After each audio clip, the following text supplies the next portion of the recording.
This is the story of how Stephen King went from rags to riches, or how he went from writing in a laundry room to becoming a legend. The future king of horror had humble beginnings.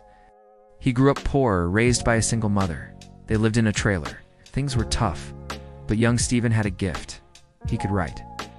And when I say write, I don't mean on a computer.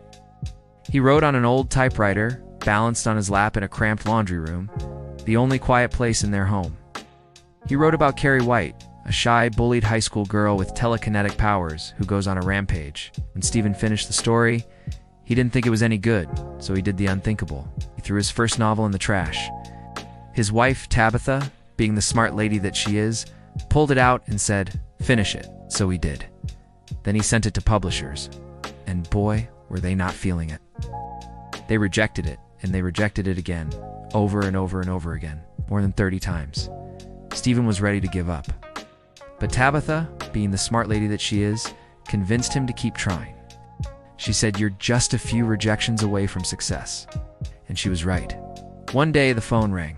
Publisher on the other end of the line said, "I want to offer you a $2,500 advance for your novel." Stephen and Tabitha celebrated by going out for fried chicken, something they hadn't done in ages.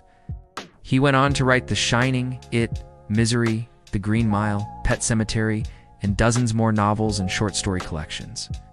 Over 400 million copies sold. His stories were adapted into movies and TV shows. He won every conceivable award, including Bram Stoker, British Fantasy, World Fantasy, and yes, even an Oscar.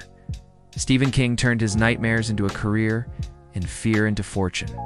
And it all began in a laundry room on a rickety typewriter. The moral of this story: don't quit. Almost every great story ever told was rejected countless times before finding success.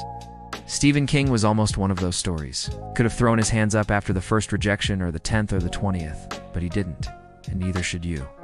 Because pawns who keep writing, dreaming, and daring, they don't just tell stories, they become legends in them.